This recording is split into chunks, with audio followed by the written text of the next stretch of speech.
clear and loud.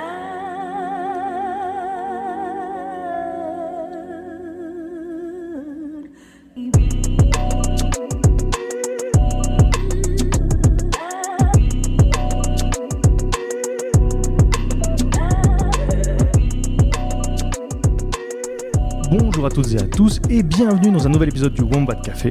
Comme d'habitude, on va ensemble interviewer une personne qui est engagée politiquement, sociétalement. On va essayer de parler de tout ça ensemble. Aujourd'hui, j'ai l'honneur d'accueillir Pierre Dornier, qui est, comment on va te définir, le CEO de l'organisation de l'ONG, de l'ASBL, les chercheurs d'air, c'est comme ça qu'on dirait ? Oui, bonjour, je suis le fondateur et le directeur de l'ASBL, donc l'association Les Chercheurs d'Air. Et si tu pouvais définir en quelques phrases les principes, les valeurs fondamentales de Les Chercheurs d'air. Alors, l'objectif, la mission des Chercheurs d'air, c'est d'améliorer la qualité de l'air à Bruxelles, pour tout le monde. Alors déjà, c'est étonnant parce que quand j'ai lu cette phrase, je m'étais jamais même posé la question de la qualité de l'air. C'est quelque chose qui littéralement nous entoure non-stop et auquel on ne pense pas forcément parce que, je ne sais pas si c'est parce que l'air est transparent ou parce que c'est très abstrait, malgré que ce soit quelque chose qui ait des conséquences très concrètes, la situation est telle qu'elle paraît très abstraite. Comment toi est venu cet intérêt en fait pour la pollution de l'air ? Je pense déjà, pour rebondir sur ce que tu dis, c'est vrai, c'est abstrait, c'est transparent, c'est invisible, on ne voit pas l'air. Pourtant, c'est l'élément qui est le plus important à notre vie. Il y a ce qu'on appelle la règle de 3. On estime qu'on peut vivre 3 semaines sans manger, 3 jours sans boire et seulement 3 minutes sans respirer. Donc on respire vraiment en permanence, hein, on a vraiment besoin tout le temps d'air. Donc la raison pour laquelle j'ai fondé cette ASBL en 2019, c'est parce que l'air est donc vital, comme je viens de l'expliquer, et pourtant, on n'a quasiment pas d'informations sur la qualité de l'air qu'on respire. Si on va au supermarché acheter une bouteille d'eau, on va avoir des informations sur la composition de l'eau. Si on va acheter un paquet de biscuits, on va avoir les ingrédients qui composent les biscuits.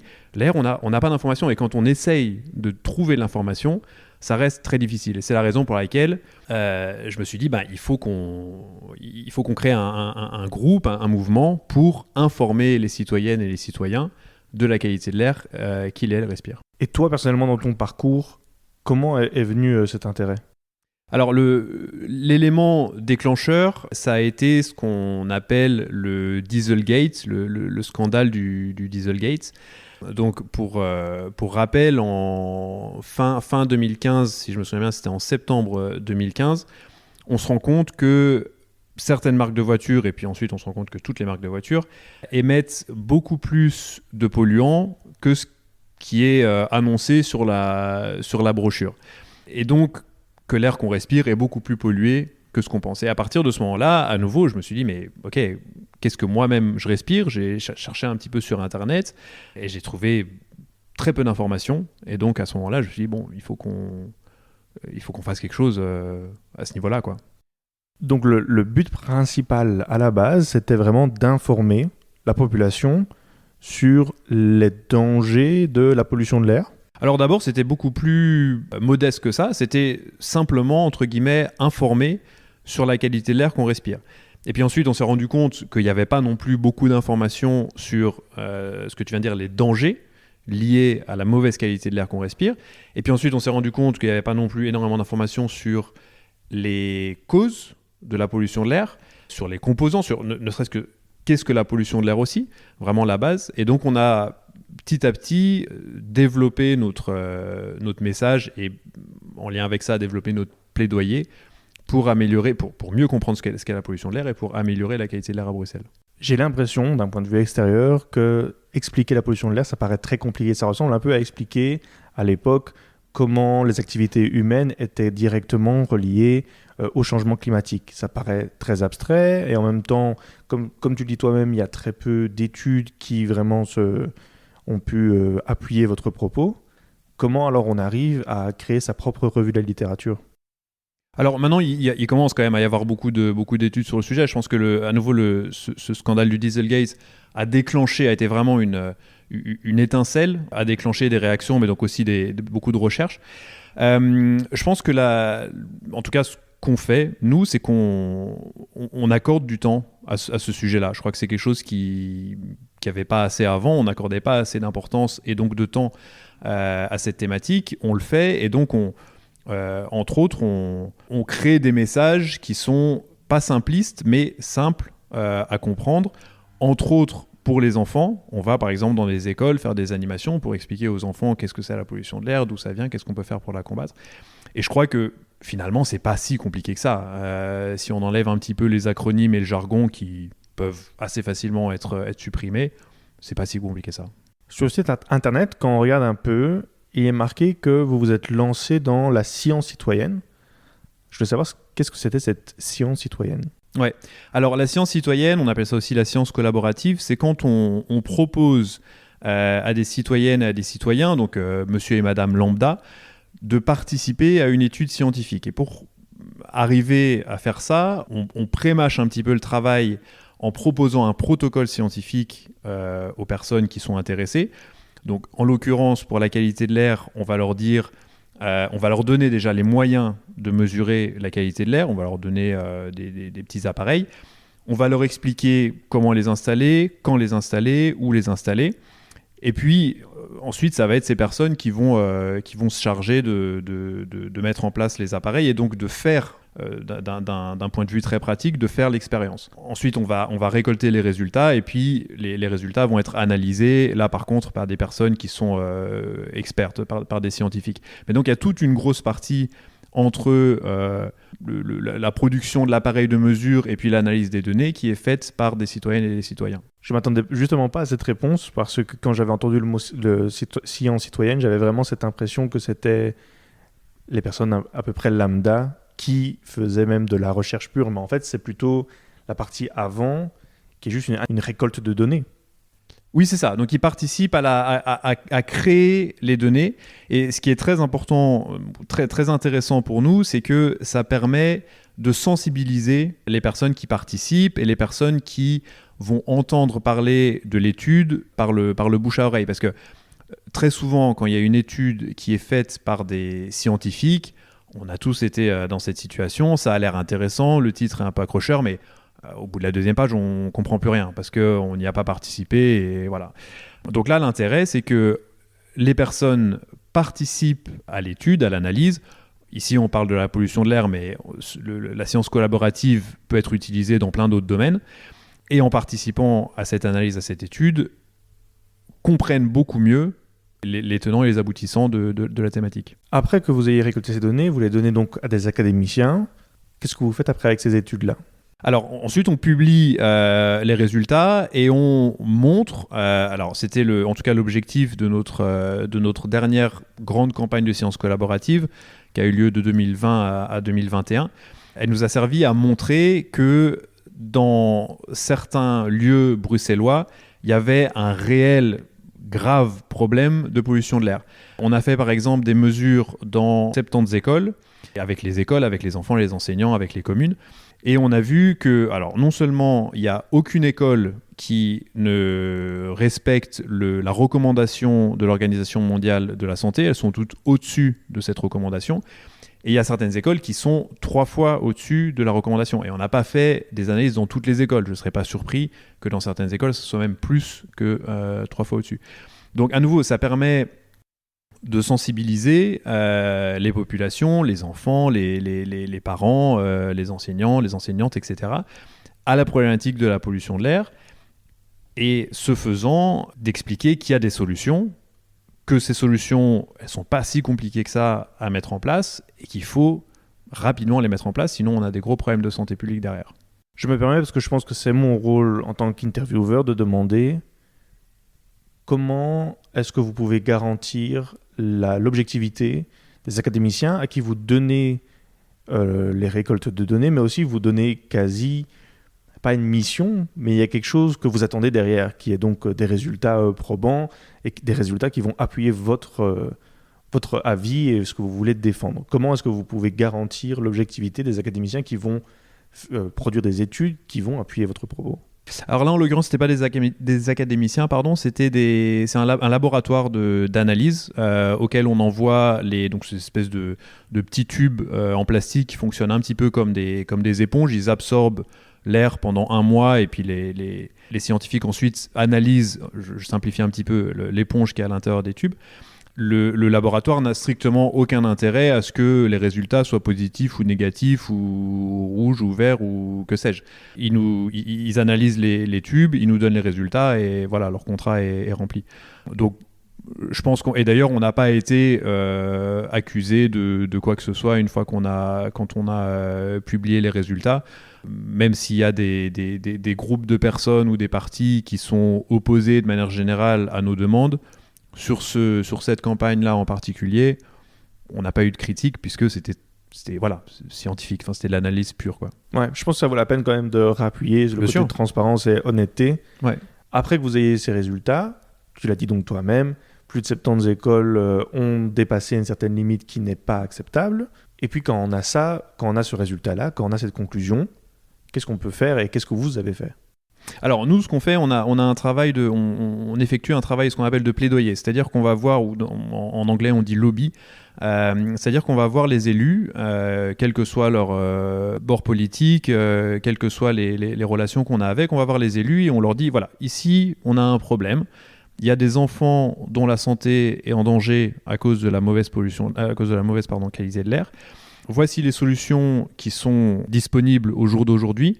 On vous demande de mettre en place ces mesures, d'activer ces solutions le plus rapidement possible pour que la santé des enfants et des riverains, etc., soit protégée au mieux le plus rapidement possible. Et c'est là aussi où j'ai entendu que vous aviez, j'essaie de retrouver exactement le bon mot, que vous avez donc établi les rues scolaires. Qu'est-ce que c'est une rue scolaire ?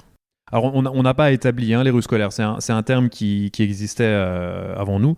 On ne l'a pas inventé, qui existe aussi ailleurs en Europe. Une rue scolaire, c'est une rue qui passe devant une école et qui est fermée au trafic routier. Alors, c'est là où les avis divergent un petit peu, qui est fermée au trafic routier, soit de manière temporaire, ce qui est le cas quasiment tout le temps à Bruxelles, donc le matin au moment de l'entrée des classes et ou le soir ou l'après-midi au moment de la sortie des classes. Donc ça, c'est une première option. Et la deuxième option, c'est toujours pareil, une rue qui passe devant une école, mais cette fois-ci qui est fermée de manière permanente à la circulation routière. Nous, on préfère la deuxième option, la rue qui est fermée de manière permanente à la circulation routière. Aujourd'hui à Bruxelles, en région bruxelloise, il y a seulement 3 rues qui sont fermées de manière permanente à la circulation routière sur plus de 500 écoles.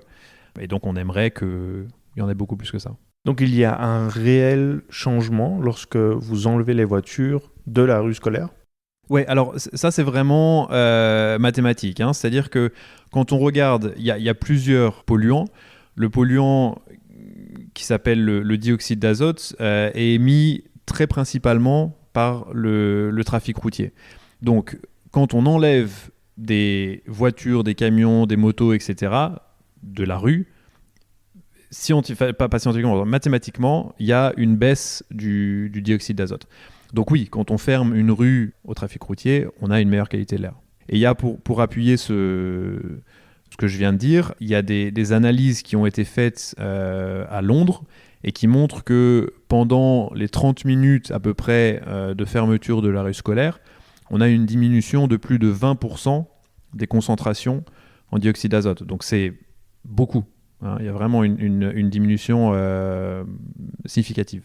Je trouve ça intéressant parce que tout ce que tu me dis là, ça paraît tout à fait logique et ça répond très bien à toutes les mesures, à toutes les dernières régulations qu'on voit d'un point de vue européen, mais même un peu moins national, mais surtout d'un point de vue européen, autour du pacte vert, autour de toutes ces régulations qui paraissent vraiment aller dans ton sens. Et pourtant, j'ai quand même l'impression que les chercheurs d'air ont parfois difficile à pouvoir faire avancer leur cause d'un point de vue légal, d'un point de vue advocacy, d'un point de vue plaidoyer, comme ce que tu disais là. Est-ce que tu aurais peut-être, toi, des hypothèses, d'explications de pourquoi ça prend autant de temps d'arriver à mettre en place des choses qui paraissent... à mettre en place des infrastructures qui vont justement faire baisser la pollution de l'air, qui paraît clairement logique, qui paraît naturel et qui en plus est en adéquation avec les régulations d'un point de vue européen. Pourquoi ça met autant de temps et pourquoi vous avez autant de barrières, à ton avis? Mais je pense qu'il y a deux barrières principalement. La première, c'est le lobby automobile qui reste extrêmement puissant en Europe et entre autres en Belgique. Tu as pu le voir dans tes yeux, cette influence des entreprises automobiles? Oui, tout le monde le voit de ses yeux tous les jours, en levant un petit peu la tête et en voyant les énormes publicités pour les voitures. C'est qu'un exemple, mais c'est vraiment énormément d'argent qui est investi dans la communication, dans le lobby traditionnel, c'est-à-dire aller voir les élus dans leur bureau et leur expliquer qu'il faut absolument garder des voitures parce que sinon on aura moins d'emplois, etc. Donc je pense qu'une raison principale, c'est ce lobby automobile.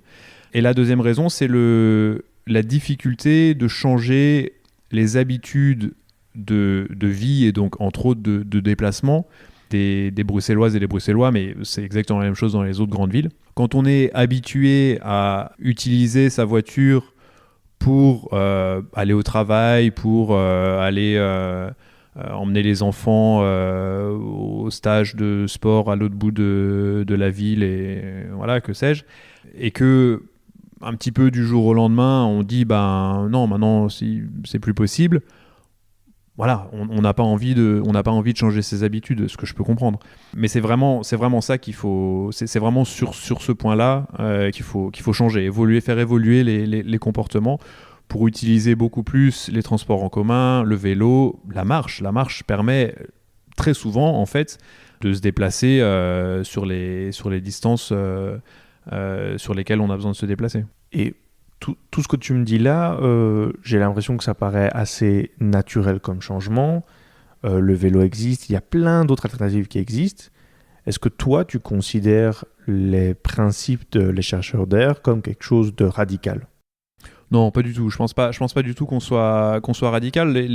Une grande partie des mesures qu'on demande existent déjà dans d'autres villes européennes qui sont pas du tout radicales. Mais à nouveau, il faut pas le changement de comportement, c'est ce qu'il y a de plus difficile quand on essaye de réaménager une ville ou de changer une politique. Donc même si c'est pas radical, ça peut rester, en tout cas, ça peut rester compliqué.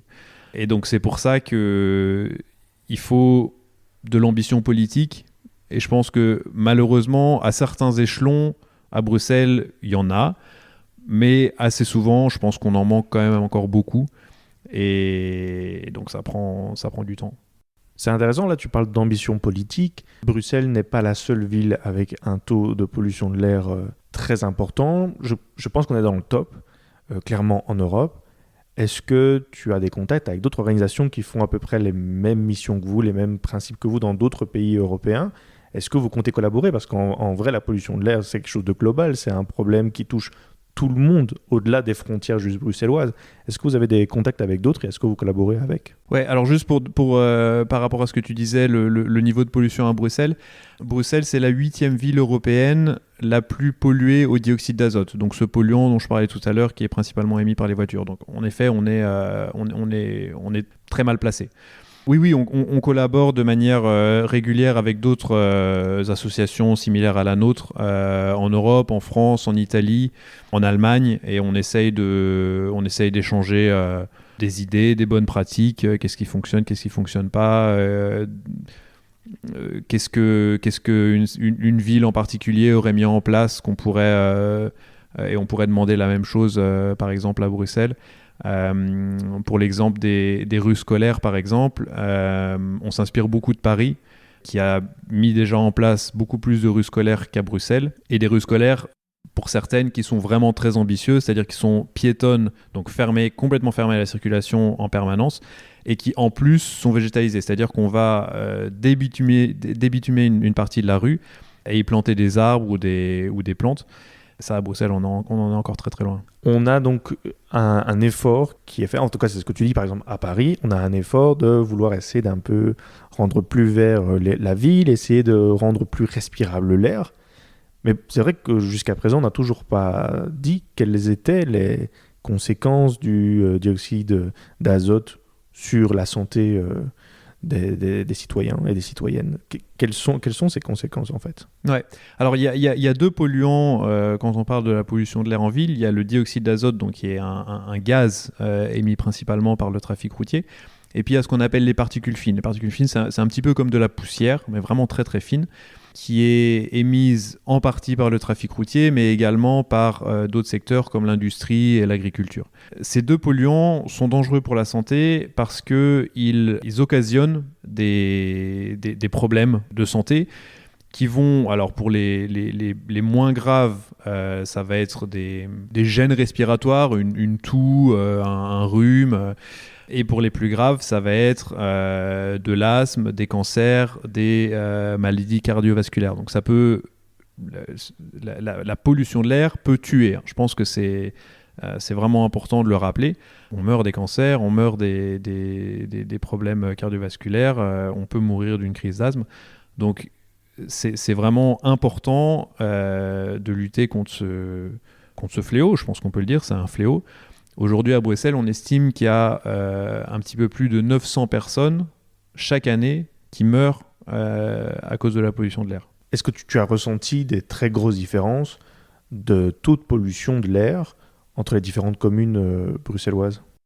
Alors ça, on n'a pas regardé. Je ne suis pas certain que ce soit nécessairement en tout cas que ça fasse partie de nos objectifs de montrer du doigt une commune plus qu'une autre. Je pense qu'il faut vraiment bien sûr, c'est un effort global et toute la ville doit changer. Mais je me disais que c'était peut-être intéressant de se dire que cette commune-là avait plus de voitures ou plus de travaux ou j'en sais rien, quelque chose comme ça. Et donc on peut pointer du doigt une cause qui est déjà un peu plus particulière, un peu plus précise, parce qu'on a pu faire des différenciations de communes. C'est pour ça que je me posais la question. Vous n'avez pas fait ça alors? Non, on n'a pas fait ça.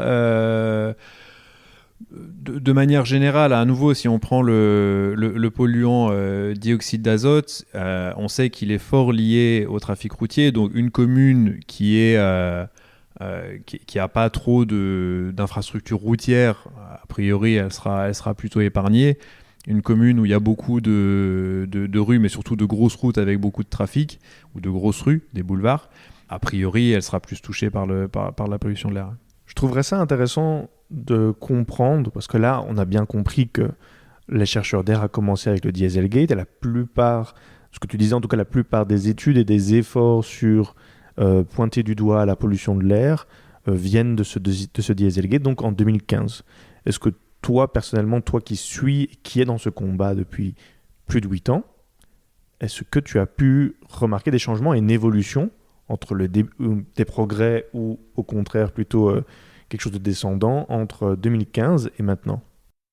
Oui, je pense que le premier changement, c'est qu'on parle beaucoup plus de la pollution de l'air aujourd'hui qu'on en parlait avant le Dieselgate. En tout cas, à nouveau, la pollution de l'air liée au trafic routier. Donc ça, je crois que c'est déjà un grand pas en avant. Et pourquoi ? Et justement à cause de ce scandale qui a tellement fait parler. Pourquoi c'est important d'en parler dans les médias, d'en parler partout ? Parce que quand on est au courant d'un problème, on a plus de chances ou on va être plus tenté, encouragé de changer son comportement. Quand on a commencé à parler, par exemple, à parler plus du réchauffement, ou du changement climatique et du rôle que jouait le transport aérien, qui est encore à ses débuts, le transport aérien, ça fait pas longtemps que ça existe. Dans ce changement climatique, on a eu des gens qui ont commencé à dire moi dans ce cas-là, je prends plus l'avion. Pareil avec la consommation de viande, pareil. Donc la première étape, c'est toujours d'être au courant de l'existence d'un problème. Donc ça a été, je pense, accéléré grâce, si je peux dire, au scandale du Dieselgate. Et donc, à partir de là, on a vu d'autres changements se passer.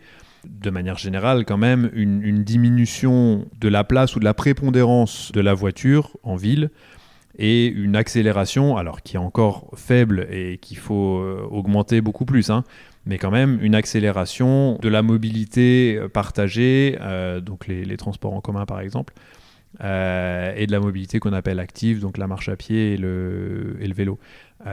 Pour la marche à pied et le vélo, ça a été aussi accéléré par la pandémie de Covid-19.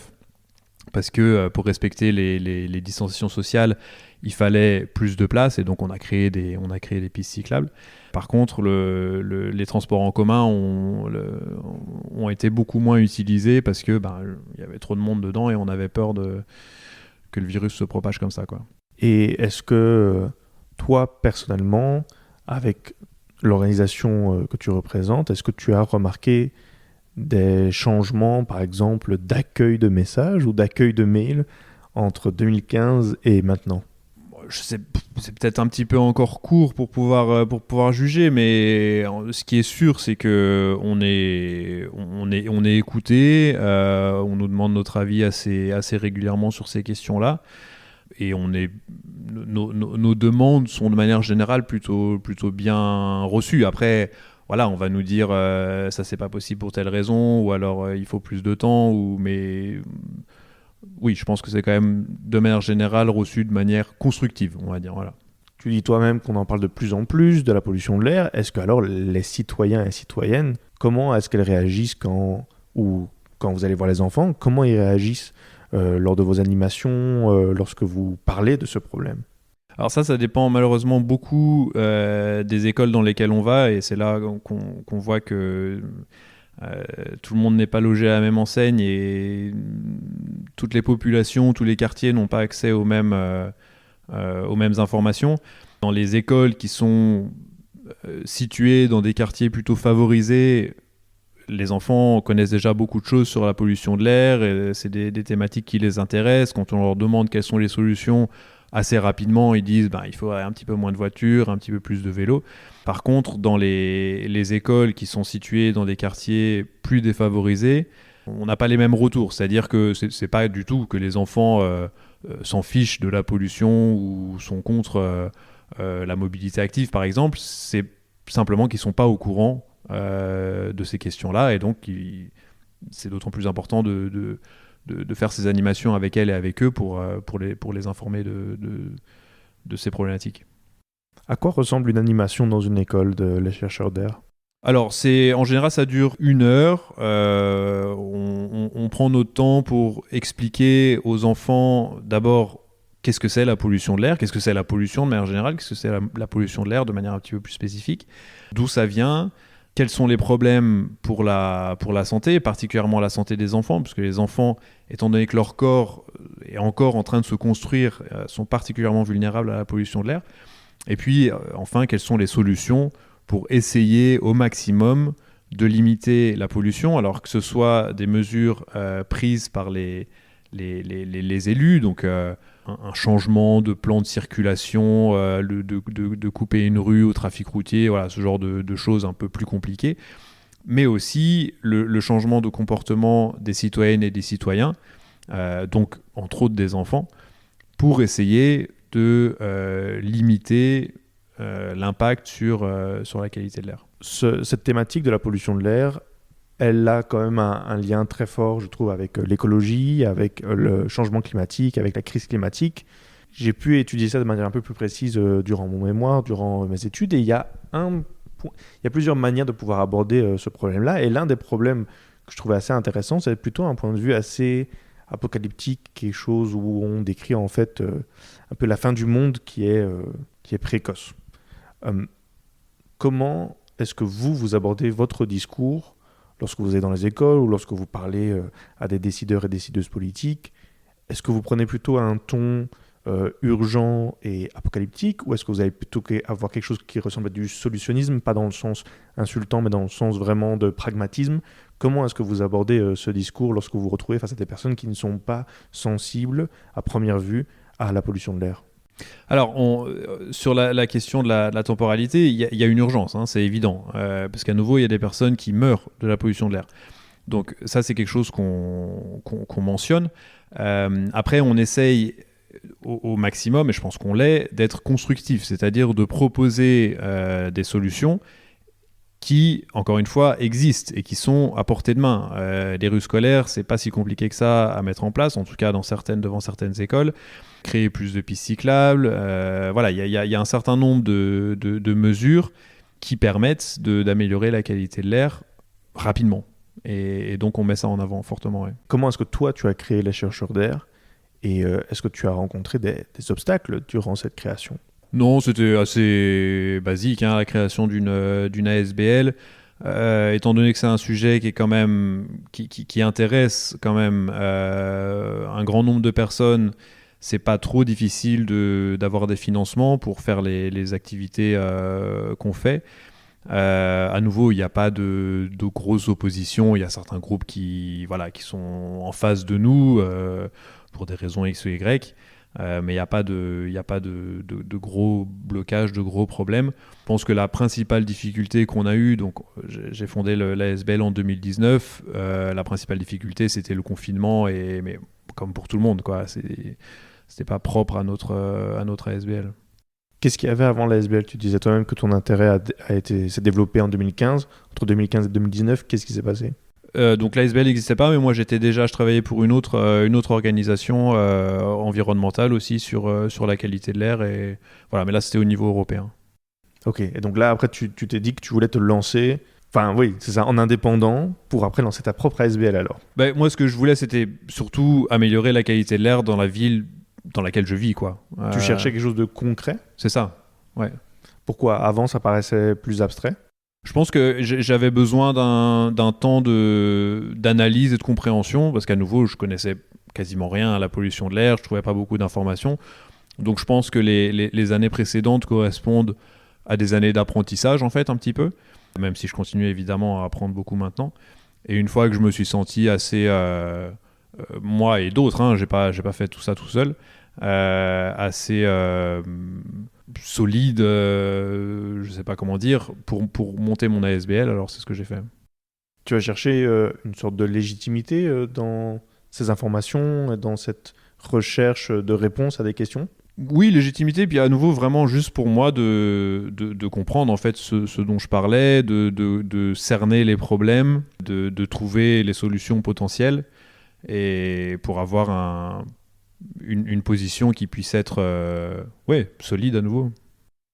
Donc tu dis que ça fait maintenant 4 ans que tu as développé cette ASBL, que vous développez plein de campagnes différentes. Est-ce que tu as pu ressentir au fil de ces années certains efforts, certains discours ou certaines initiatives qui ont en fait plus de succès ou on va dire plus d'impact pour pouvoir convaincre les gens autour? Est-ce que tu as pu ressentir ça et lesquelles sont-elles? Mais oui, il y a toujours des solutions qui plaisent plus ou qui attirent plus. Les rues scolaires, c'est quelque chose qui fonctionne assez bien de manière générale. Alors, je dis pas que ça se concrétise bien. À nouveau, il manque encore vraiment beaucoup de rues scolaires à Bruxelles. Mais c'est un sujet qui intéresse les élus, c'est un sujet qui intéresse les Bruxelloises et les Bruxellois. Je pense parce que c'est quelque chose de très positif finalement.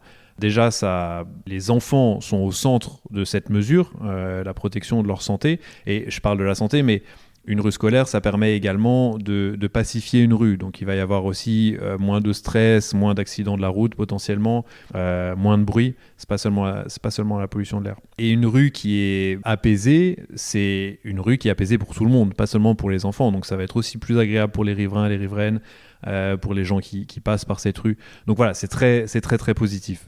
Donc ça fonctionne assez bien. Et voilà, après il y a d'autres mesures. Par exemple, on travaille aussi sur les livraisons, ce qu'on appelle les livraisons du dernier kilomètre, c'est-à-dire le trajet du colis que vous achetez en ligne entre l'entrepôt et puis le pas de la porte.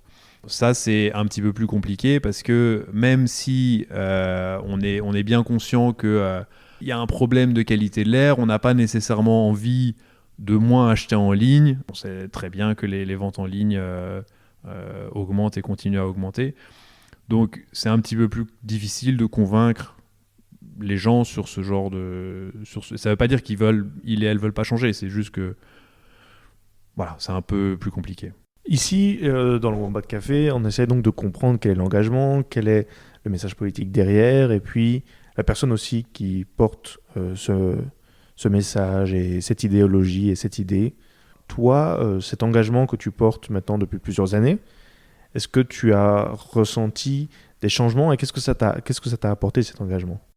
Moi, l'engagement, c'est vraiment à nouveau d'être utile, d'améliorer la qualité de vie dans la ville dans laquelle je vis, c'est-à-dire Bruxelles, ici en l'occurrence. Et je pense que je suis convaincu moi-même que mon combat est légitime, et donc voilà, c'est ce qui me donne envie de continuer, en tout cas pour le moment. Ça avance doucement, mais ça avance quand même de manière générale dans le bon sens, donc ça me donne encore plus envie de continuer. Oui, je pense que c'est ça. Eh bien, on arrive petit à petit vers la fin de cette interview, mais je voulais quand même savoir, on a beaucoup parlé de la situation actuelle et de tous les soucis de santé ou organisationnels, de ce que c'est la pollution de l'air et de tout ce qui entoure la voiture. Mais toi, quel serait ton idéal ? Quelle serait pour toi cette Bruxelles idéale ? Mais je pense que c'est une ville dans laquelle, alors, non seulement on respire mieux, mais aussi on est plus détendu de manière générale. Et donc, on sait par exemple que le bruit est la première source de stress en Europe, donc entre autres à Bruxelles en ville. Donc, moins stressé s'il y a un petit peu moins de trafic. On sait que les plantes, les arbres apaisent aussi beaucoup les gens. Donc, une ville qui est plus verte, littéralement, avec vraiment des arbres et des plantes. Oui, je pense que d'un point de vue, pour faire le lien avec les chercheurs d'air et avec mon boulot, je dirais que c'est ça. Donc, beaucoup moins de trafic, beaucoup plus de verdure. Ça serait top. Je pense que c'est pour ça que je voulais t'inviter dans ce podcast. Je trouve ça toujours intéressant de pouvoir amener un sujet qui est, en tout cas pour ma part, je trouve moins fort traité que d'autres. Et d'un point de vue politique, je le trouve hyper important. Il devrait être fort mis en avant parce qu'il touche à peu près tout. Et surtout des secteurs qui sont très importants comme la santé, mais comme aussi l'écologie. Et donc je pense que tout ça ensemble, c'est vraiment une mission que je trouve très importante, qu'il faut pousser, qu'il faut mettre en avant. J'espère qu'elle va être de plus en plus grande. J'espère qu'on va pouvoir toucher plus, que tu vas pouvoir toucher plus que Bruxelles et qu'on va pouvoir avoir une Europe, si pas un monde beaucoup plus vert avec une mobilité beaucoup plus douce. Je vous souhaite vraiment que du succès pour la suite chez les chercheurs d'air. Est-ce que, par hasard, tu aurais une recommandation culturelle pour les auditrices et les auditeurs ? Le Wombat Café, ça a commencé avec ça. On faisait à la base des recommandations culturelles. Et puis on s'est dit qu'on allait se lancer beaucoup plus dans l'engagement pur. Mais je trouve ça toujours intéressant de savoir, les invités et invitées, qu'est-ce qu'ils pensent d'un point de vue recommandation culturelle ? Qu'est-ce que tu voudrais recommander ? Oui, alors je peux recommander un bouquin, Les quais, ou Le quai, je ne sais plus, de Ouistreham, de Florence Aubenas, qui traite du travail précaire, et au travers de cette thématique, il y a à plusieurs moments dans le livre, qui a été adapté aussi au cinéma il n'y a pas très longtemps, un lien avec la voiture justement, parce que y a certaines personnes, et c'est le cas à Bruxelles comme dans d'autres grandes villes, qui ont besoin d'une voiture pour aller travailler. Là, dans le livre, c'est des femmes de ménage qui doivent commencer très tôt, à des moments où il n'y a pas encore les transports en commun, par exemple, qui circulent. Et donc, je crois que je parle de ça parce que je pense que c'est toujours important, quand on travaille dans l'environnement et dans d'autres thématiques, de toujours garder à l'esprit que c'est aussi une question sociale et qu'il faut oublier personne, qu'il faut que les mesures qu'on demande ou qu'on mette en place soient vraiment adaptées au maximum. Je ne sais pas si c'est possible qu'elles soient adaptées à tout le monde tout le temps, mais qu'elles soient vraiment adaptées au maximum de personnes, et qu'en tout cas elles soient bien au courant que ces mesures prennent en compte tous les publics. Pierre, merci beaucoup d'avoir accepté cette invitation. Merci beaucoup pour ta disponibilité, pour ta patience aussi. On a dû plusieurs fois reporter à cause de plein de soucis différents. Mais on y est arrivé, on est dans des nouveaux bureaux. Et donc c'est aussi la suite et l'annonce que le Wombat Café s'agrandit et va être de plus en plus pro. Et j'en suis très content. Où on peut retrouver les chercheurs d'air, sur quels réseaux sociaux, sur quel site. Tu as parlé du site internet, mais je pense que ça vaut la peine d'appuyer une dernière fois quels sont les réseaux sociaux. C'est toi qui as le mot de la fin. Oui, donc on a un site internet, lescharcheursdair.be. On existe sur Facebook, Twitter, Instagram et peut-être TikTok. On va voir si on passe. Oh, super, très moderne, très Gen Z. J'aime beaucoup. Voilà. Ok, eh bien, allez check tout ça. Et pour le Wombat Café, vous connaissez, c'est wombatcafé.podcast@gmail.com ou le podcast du Wombat Café sur Instagram. Vous pouvez retrouver tout ça. On se retrouve très bientôt pour un nouvel épisode. Entre-temps, allez dire à Pierre et à toute l'équipe, les chercheurs d'air, à quel point vous avez aimé l'interview. Et encore une fois, un grand merci Pierre. Merci. Et à bientôt. Ciao.